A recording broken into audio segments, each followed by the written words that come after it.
بسم الله الرحمن الرحیم. با عرض سلام و ادب و احترام خدمت شما بینندگان و شنوندگان عزیز، در خدمت شما هستم تا تو این برنامه یه روش بسیار مجرب و کارگشایی رو به شما آموزش بدم که از آقای شیخ حسن علی نخودکی به ما رسیده و در واقع بسیار روش مجربی هست برای دسترسی و رسیدن و اجابت دعاها و حاجات که ما میتونیم ازش استفاده کنیم. من یه توضیح بدم خدمت شما در ابتدا. اولا اینکه روش‌هایی که من عرض میکنم خدمتتون روش‌های بسیار مجربی هست و اگر خودم از اون روش‌ها به نتیجه نرسیده باشم اصلا به دوستان نمیگم. دوما اینکه روش‌هایی که میگم همه مطابق با دستورات شرعی و دینی هستش که از ائمه اطهار به ما رسیده. خب ما باید بدونیم که سوره یاسین در واقع طبق احادیثی که از ائمه اطهار به ما رسیده قلب قرآن هست و بسیاری از بزرگان با استفاده از این سوره به حاجات خودشون میرسیدن و در واقع همونجور که ما به ائمه اطهار توسل داریم برای اینکه اونها ما رو یاری بدن و شفیع و واسط ما بین خدا باشند، در واقع خیلی از بزرگان سوره یاسین رو هم شفیع و واسط قرار میدادن برای که به حاجاتشون برسن.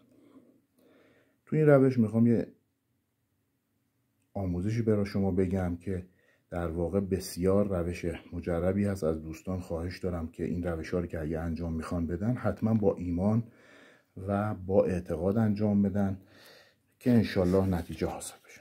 خب در سوره یاسین ما 7 آیه داریم که اون آیات به مبین ختم میشه. یکی آیه شماره 12 هستش: انا نحن نحیی الموتی و نکتب ما قدموا و آثارهم و کل شیء احصیناه فی امام مبین.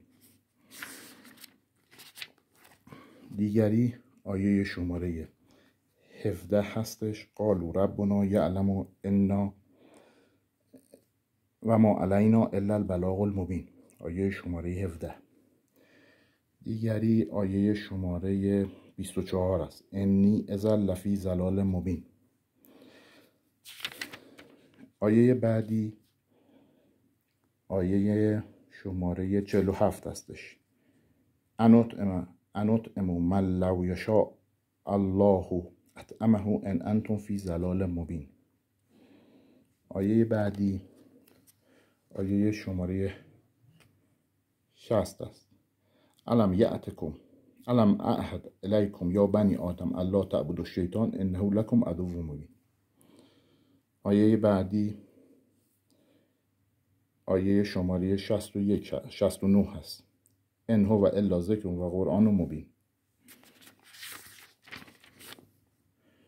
و آیه بعدی آیه شماره 77 هستش: خلقناهم من نطفة فاذا هو خصیم مبین.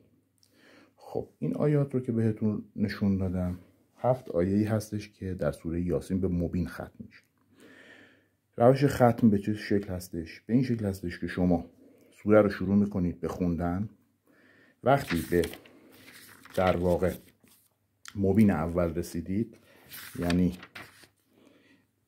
انا نحن نحیی الموتی و نکتب ما قدموا و آثارهم و کل شیء احصیناه فی امام مبین، بعد از مبین شما آیه اول آیت الکرسی رو قرائت میکنید.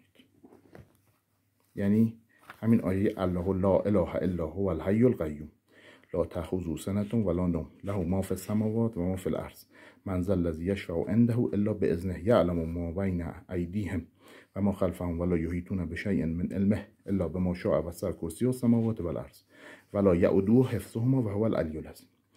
این آیه رو قرائت میکنید، بعد میرید ادامه سوره رو قرائت میکنید تا به مبین دوم برسید، یعنی آیه شماره 17: و ما علینا الا البلاغ المبین. بعد از این آیه دوباره مجددا آیه اول آیت الکرسی رو قرائت میکنید، یعنی همین الله لا اله الا هو الحی القیوم الی تا و هو العلی العظیم. بعد که تموم شد سوره رو ادامه میدین تا مبین سوم، انی اذا لفی ضلال مبین.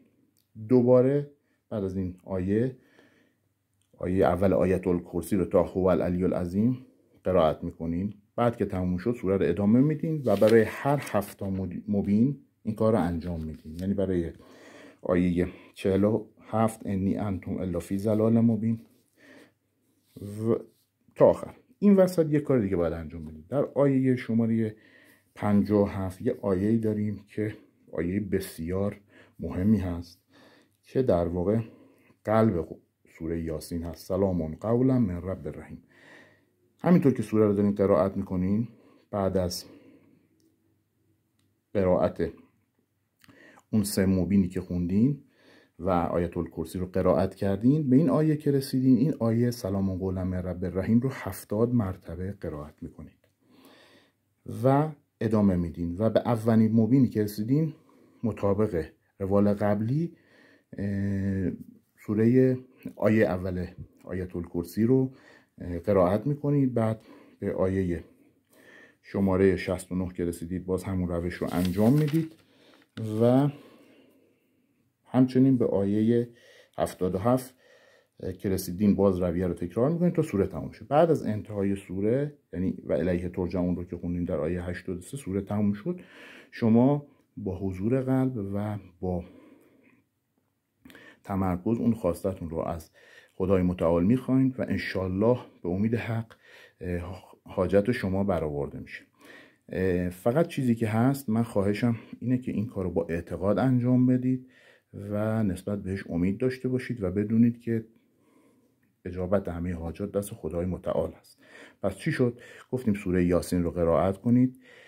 در 7 نقطه که سوره یاسین منتهی میشه آیاتش به مبین، شما بعد از مبین یک بار آیه اول آیت الکرسی رو قرائت کنید تا هو العلی العظیم، از الله لا اله الا هو الحی القیوم تا هو العلی العظیم.